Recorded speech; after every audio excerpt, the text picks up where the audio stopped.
it's Julianna. Welcome back to my channel. I thought in today's video I would talk a little bit about clarinet embouchure basics. So the embouchure is a fundamental aspect of playing the clarinet, and embouchure refers to the way that you shape your mouth and use your facial muscles to produce a clear and controlled sound on the instrument. Here are some basic clarinet embouchure principles. First, I think if you can say the vowel sound oo, that's usually what most teachers teach at first. If you can think oo, or you can think of, I've also heard other people say to do an inverted whistle, like, like that.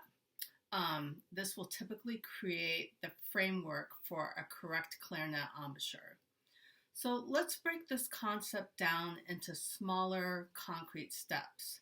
Number one, you want to think of the front teeth on top of the mouthpiece. So, like this. And you want to brace your front teeth on top of the mouthpiece. So I have a lot of students who are especially beginners. They'll have a really nice embouchure. It looks like that from the outside, but they're not bracing the top of the mouthpiece against their top teeth. So you got sort of like this motion, as opposed to when you brace the mouthpiece. And I'll insert a picture here of me using my Invisalign aligner to demonstrate. But when you brace your mouthpiece against your top teeth, you should have sort of like a grip on there. So if someone came and shook your mouthpiece, it wouldn't move because you have it braced behind your top teeth, and then you have your strong embouchure or lip pressure around that. Number two, we have, we've already secured our mouthpiece behind our top teeth. And number two, the upper lip is going to close over your top teeth, and then it sort of rests on the mouthpiece. I like to think of the top lip as pushing down on the mouthpiece so that you're forming that nice seal. You can even take your finger and you can push down to make sure that you're using the correct muscles. So we have our top teeth and then down with our upper lip. So number three, the bottom lip curls over the bottom teeth until the bottom teeth are directly below where the red of your lip meets the skin. Give or take, depending on the thickness of your bottom lip. I would say I have sort of a thicker bottom lip, especially compared to my upper lip. So I actually don't roll all the way in, where a lot of teachers are, it's just a common practice to roll all the way in, but you have to consider your specific, anatomy or how thick your lip is. So you got the teeth on top of the mouthpiece, right? We have our upper lip coming down, and then to practice this, you can kind of roll the mouthpiece over your lip, and then, you might have to do some work with it to find out what the correct or best position is for you. You can always work with a private teacher, private teacher that teaches clarinet. They'll be able to guide you in the right place. But that's what that looks like so far. Number four, the corners of your lips should come towards the center of the mouthpiece. So when you say ooh, it just naturally forms that perfect embouchure, right? And then I'll talk about this later in the video, but you really want to build up these smaller muscles around your lips, because this is what really helps seal the air from coming out of your mouthpiece. Then number five, of course, the hallmark of a good clarinet embouchure is a flat chin or a pointing chin down. So like this, so you can think of an upside down triangle or an inverted triangle. So I'll insert a picture here. So top teeth, top lip, and then covering the bottom teeth, corners come in, and then that nice flat chin. Now that we have our five sort of main principles of how to form a clarinet embouchure, let's talk about how much mouthpiece you should take in. So in general, maintaining a 35 degree to 45 degree angle with your mouthpiece is a good place to start.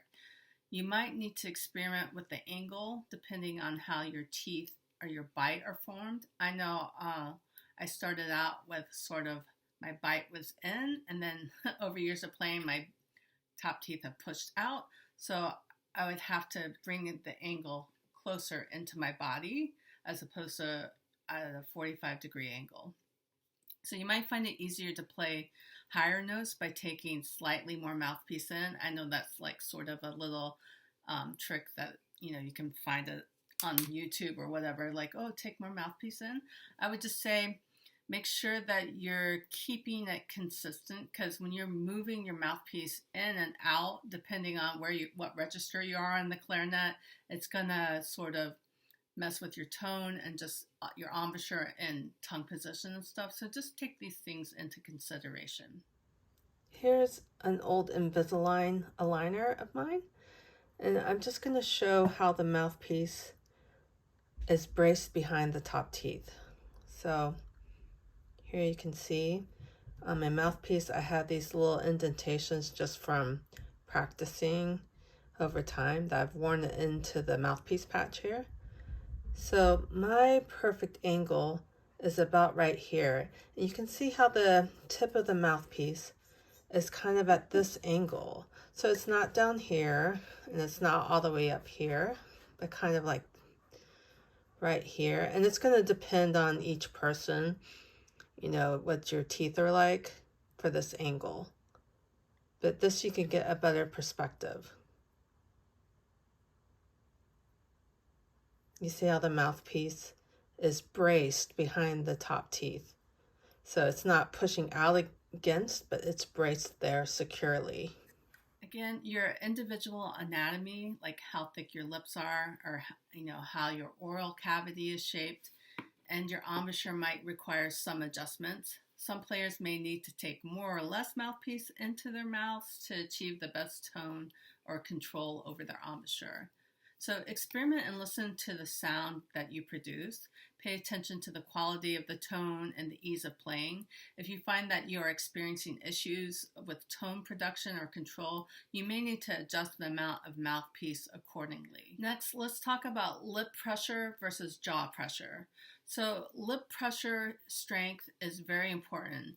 Lip pressure and jaw pressure are two distinct aspects of the embouchure when playing the clarinet. Understanding the difference between these two types of pressure points is crucial for producing a clear and controlled sound on the instrument. Ideally, your lips and jaws should be able to move independently of each other. So lip pressure refers to the amount of pressure applied to your upper and lower lip, sealing around the mouthpiece. So building up the small muscles around your lips, especially in the corners, will help stabilize the embouchure and lessens the air escaping through the corners of the mouth. So proper lip pressure helps in shaping the tone and dynamics of the sound produced. Lighter lip pressure typically results in softer dynamics and a more delicate tone, while increased pressure can lead to louder dynamics and a fuller tone. So building up the small muscles around your lips, especially in the corners, can lessen the air escaping. Now let's talk about jaw pressure. So jaw pressure, on the other hand, involves the pressure exerted by your jaw on the sides of the mouthpiece. So we need a little bit of jaw stability, but not too much jaw pressure, because that will result in biting on the lower lip, like this. I've been a biter for years. It's something I have to work on and make sure that I'm really engaging these smaller muscles so that I don't bite. It not only hurts the player, but also contributes to a harsh tone quality.